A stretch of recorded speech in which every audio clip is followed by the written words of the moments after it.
Hello students, कक्षा CBSE में आपका स्वागत है। वीडियो शुरू करने से पहले मैं आपको ज़रूर कहूँगा कि वीडियो को लाइक कर दीजिए और अभी तक चैनल को सब्सक्राइब नहीं किया है तो सब्सक्राइब कर लीजिए और बेल आइकन भी ज़रूर दबा दीजिए ताकि जब भी हम वीडियो अपलोड करें तो आपको नोटिफिकेशन मिल जाए। तो चलिए अपना आज का वीडियो हम शुरू करते हैं और हमारा आज का जो विषय है वाच्य है। और जैसा कि आप जानते हैं कि ये पार्ट 2 है। पार्ट 1 में हम वाच्य के बारे में पढ़ चुके हैं। मैं थोड़ा सा रिकॉल करा देता हूं उसे कि हमने क्या क्या पढ़ा है। 1 मिनट लगेगा। देखिए, वाच्य जैसा कि आप जानते हैं, वाच्य का अंग्रेजी में मतलब होता है वॉइस, और वॉइस का मतलब आवाज़, और आवाज़ में हम बोलने का काम करते हैं।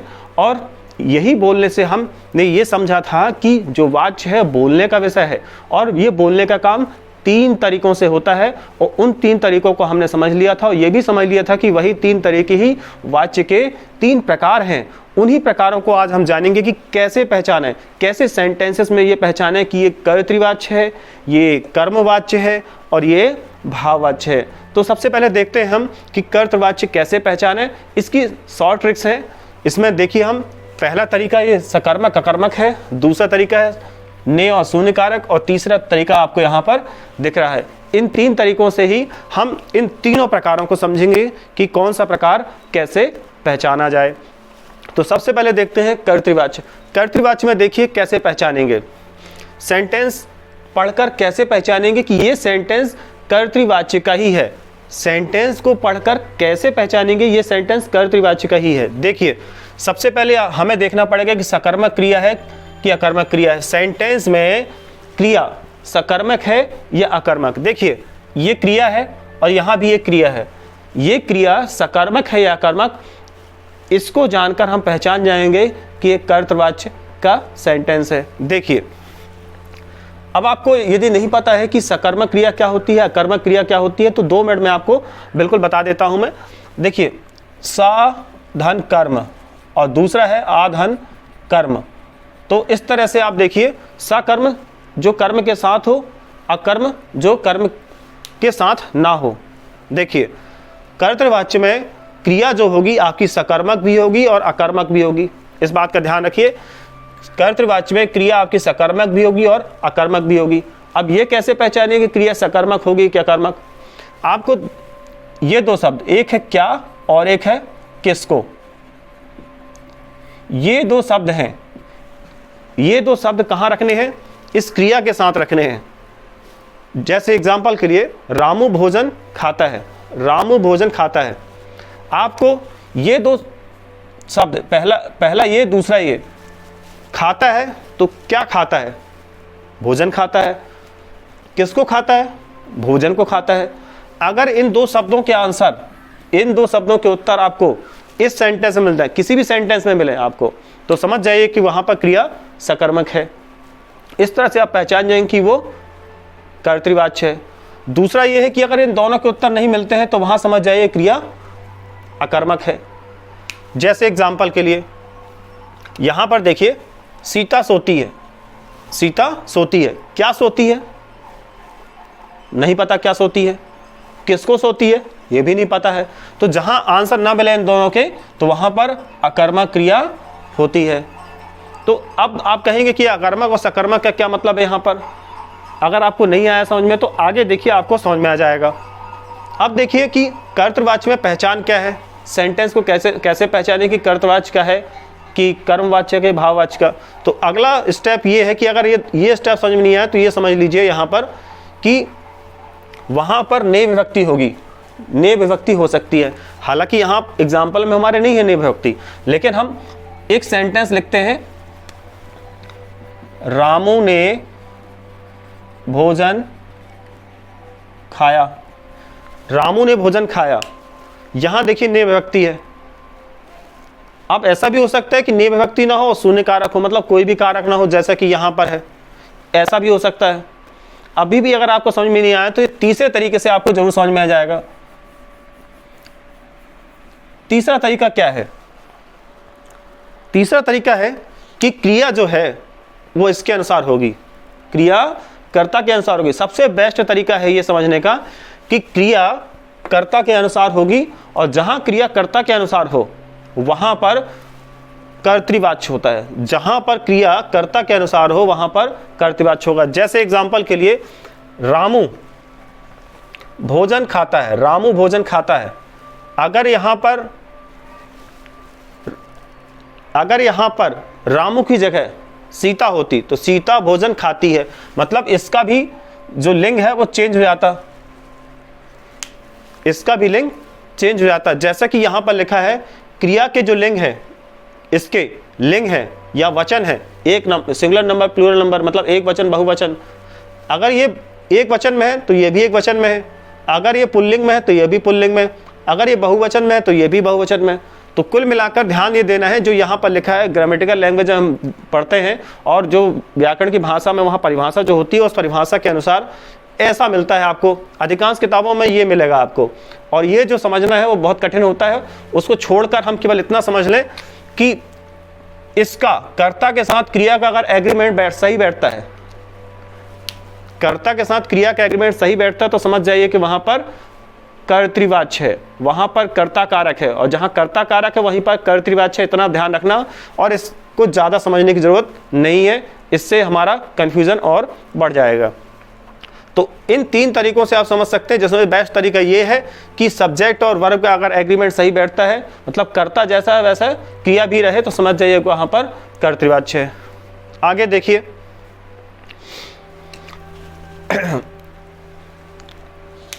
कर्मवाच्य। कर्मवाच्य शुरू करने से पहले एक और चीज मैं आपको याद दिला दूं कि मैंने यहां पर कहा था कि जहां पर कर्ता के बारे में बात हो रही हो, मैं कर्तृवाच्य के बारे में बात कर रहा हूं। जहां पर कर्ता के बारे में बात हो रही हो, जिस सेंटेंस में कर्ता के बारे में बात हो रही है वहां पर कर्तृवाच्य होता है। और इन दोनों सेंटेंसेस में रामू भोजन खाता है, तो खाने का जो काम हो रहा है रामू द्वारा हो रहा है, रामू की बात हो रही है कि रामू काम कर रहा है। यहाँ पर सीता सो रही है तो सीता सो रही है, और सोने का प्रभाव सीता पर पड़ रहा है और सीता ही इस काम को कर रही है। भले क्रिया अकर्मक है, लेकिन ये किसके अनुसार है? क्रिया कर्ता के अनुसार है। क्रिया कर्ता के अनुसार है, अतः यहां पर कर्तृवाच्य है। इस बात का ध्यान रखना है। अगर ये दोनों नहीं भी याद रहते हैं तो ये जरूर याद रखना, ये वाला जो सेंटेंस है कि कर्ता और क्रिया का एग्रीमेंट होना चाहिए, कर्ता जैसा है वैसा क्रिया होनी चाहिए। काम तभी चलेगा जब दोनों एक हों। अब देखिए कर्मवाच्य। कर्मवाच्य में हमेशा एक चीज का ध्यान रखना, आप कर्मवाच्य पहचानना बिल्कुल ही सरल है। कर्मवाच्य कैसे पहचानेंगे? ध्यान दिए देना है कि जो ये सेंटेंस है, सेंटेंस में जो क्रिया है हमेशा सकर्मक रहेगी। क्रिया हमेशा सकर्मक रहेगी। वही याद दिला दूं कि क्या आपको प्रश्न करना है और किसको प्रश्न करना है। अगर इन दोनों प्रश्नों का उत्तर आपको सेंटेंस में मिल जाता है, अगर इन दोनों सेंटेंस का उत्तर आपको मिल जाता है तो समझ जाइए सकर्मक क्रिया है। ध्यान दीजिए, कर्तृवाच्य में क्रिया सकर्मक अकर्मक दोनों हो सकती है, लेकिन जो महत्वपूर्ण चीज है वो ये चीज है कि ये और ये दोनों मेल खाते हो। मतलब ये अगर एक वचन है तो ये भी एक वचन हो, ये पुल्लिंग हो तो ये भी पुल्लिंग हो, मतलब ये मेल है तो ये भी मेल है, ऐसा होना चाहिए। यहां पर थोड़ा सा अलग है, क्रिया तो सकर्मक रहेगी, यहां पर क्रिया सकर्मक रहेगी, अकर्मक नहीं रहेगी। कर्म कारक में क्रिया सकर्मक ही रहेगी, अकर्मक नहीं रहेगी, इस बात का ध्यान रखना। और साथ ही और पहचान क्या है? के द्वारा हो सकता है, जैसे सौरभ द्वारा निबंध लिखा गया, द्वारा आ रहा है, के द्वारा भी आ सकता है। सौरभ के द्वारा निबंध लिखा गया, ऐसा भी हम इसे लिख सकते हैं। अब से भी आ सकता है, से कैसे आएगा मैं बताता हूं। यहां पर देखिए, सोनिया से गीत गाया गया, सोनिया से गीत गाया गया। अब से का मतलब भी वही है, सोनिया द्वारा गीत गाया, सोनिया के द्वारा गीत गाया, सोनिया से गीत गाया गया, मतलब उसी के द्वारा ही काम किया गया, इसलिए यहां पर से भी आ सकता है। लेकिन ध्यान रखना कि वहां पर सकर्मक क्रिया होनी चाहिए। क्रिया कौन सी होनी चाहिए? सकर्मक। कई लोग कंफ्यूज हो जाते हैं कि से यहां पर है और से भाववाची में भी होता है, तो ध्यान ये देना है कि सकर्मक क्रिया होनी चाहिए। मैं आगे बताऊंगा कि इसमें से आता है तो क्या होना चाहिए क्या नहीं होना चाहिए, लेकिन इसमें देखिए सकर्मक क्रिया कर्मवाच्य में होती है केवल, इसमें अकर्मक होती है, इसमें सकर्मक होती है। इसमें अकर्मक क्रिया होती है सदैव, इसमें सकर्मक होती है, और से भी आए। अब फिर से सुनिए, देखिए यहां पर मैं सकर्मक क्रिया की बात कर रहा था, तो यहां देखिए सौरभ द्वारा निबंध लिखा गया, लिखना क्रिया है, क्या लिखा गया, प्रश्न करिए क्या लिखा गया, निबंध लिखा गया। किसको लिखा गया, निबंध को लिखा गया, ये उत्तर मिल रहा है। यहां पर देखिए से आया है, जो से की बात कर रहे हैं हम,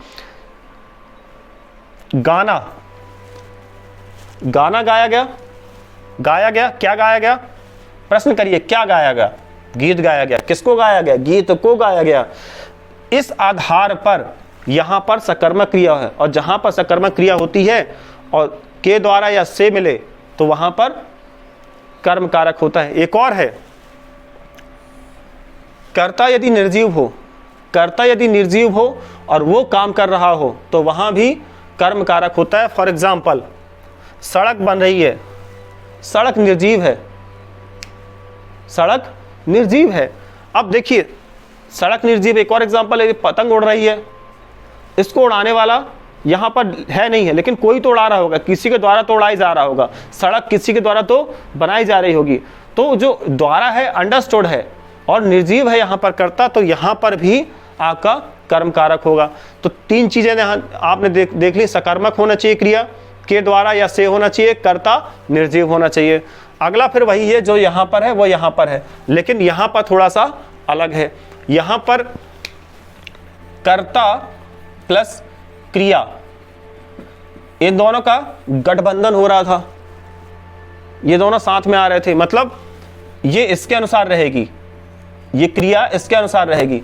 लेकिन यहां पर थोड़ा सा अलग है, यहां पर कर्म के अनुसार क्रिया रहेगी। यहां पर गठबंधन दो लोगों का हो रहा है, कर्म क्रिया का हो रहा है, मतलब कर्म के अनुसार ही क्रिया रहेगी। फॉर एग्जाम्पल देखिए यहां पर सौरभ द्वारा निबंध लिखा गया, फिर से देखिए जो लिखने का काम है, लिखने का काम है वो हो रहा है निबंध को।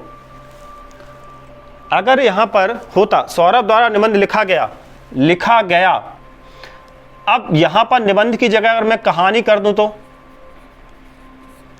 तो कहानी लिखी गई।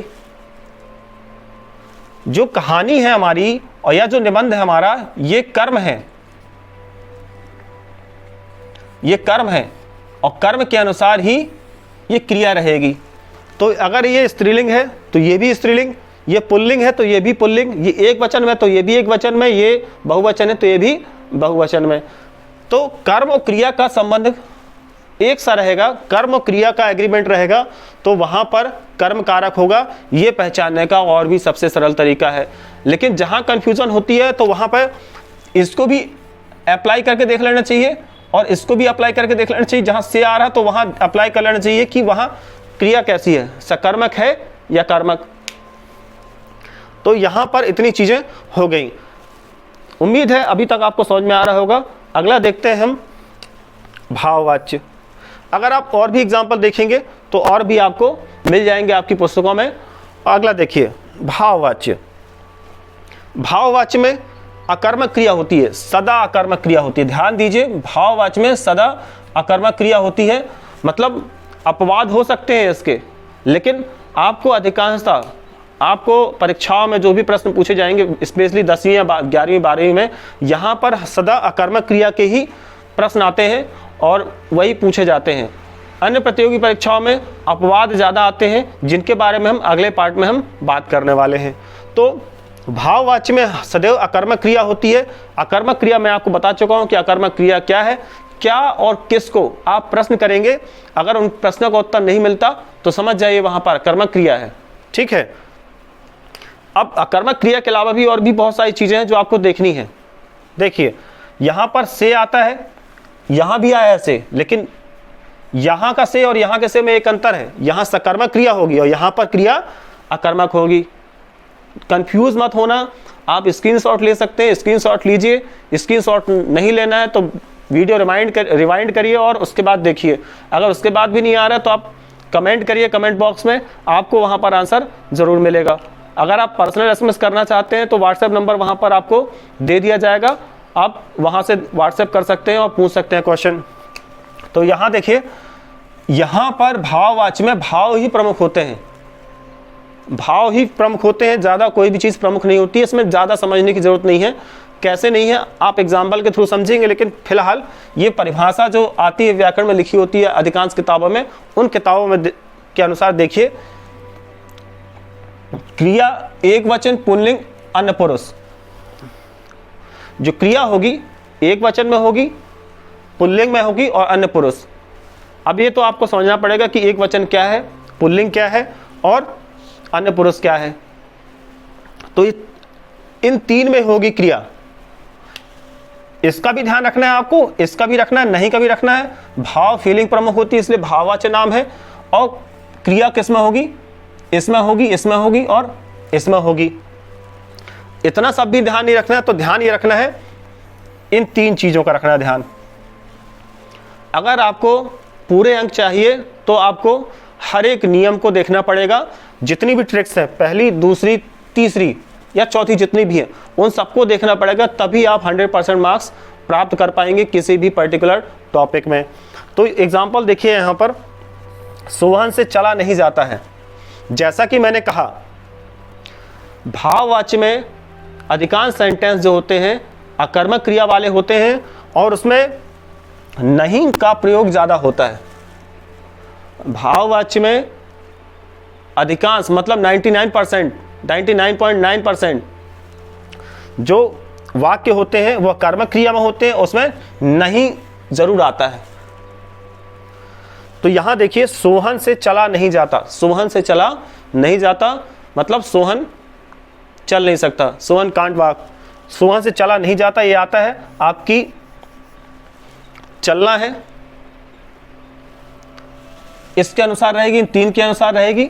और अब मुझसे सहा नहीं जाता, सहना आपका पुल्लिंग में आएगा, एक वचन रहेगा, अन्य पुरुष में ही रहेगा ये सब। तो नहीं इसमें विशेष रूप से आता है।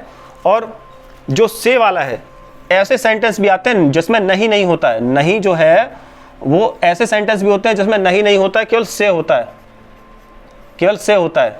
और जहां से होता है वहां पर अकर्मक क्रिया होती है, इस बात का ध्यान रखना है आपको। तो स्टूडेंट्स, यहां पर हमारा ये वीडियो अभी खत्म होता है। अगले वीडियो में हम मिलेंगे कि कैसे कर्तृवाच्य से कर्मवाच्य में, कर्मवाच्य से भाववाच्य में, भाववाच्य से कर्मवाच्य में, कर्मवाच्य में कर्तृवाच्य में, कर्मवाच्य से कर्तृवाच्य में कैसे हमको चेंज करना है, अगले पार्ट में पढ़ेंगे। और यदि आपकी कोई प्रश्न हो तो आप कमेंट में ज़रूर लिखिए और वहाँ पर आपको व्हाट्सएप नंबर मिल जाएगा। अगर कोई और भी प्रश्न है तो उन प्रश्नों को जरूर पूछ सकते हैं वहाँ पर। और यदि आपको लगता है कि सकर्मक क्रिया या कर्मक क्रिया में या एक वचन में या पुल्लिंग में, लिंग में या फिर इसमें पुरुष में, इनमें से किसी में भी वीडियो बनाओ तो उसके लिए भी आप कमेंट बॉक्स में कमेंट कर सकते हैं। तो अब इतना ही इस वीडियो में है, अगले वीडियो में हम मिलते हैं कैसे चेंज करना है। और तब तक के लिए बाय बाय, थैंक यू।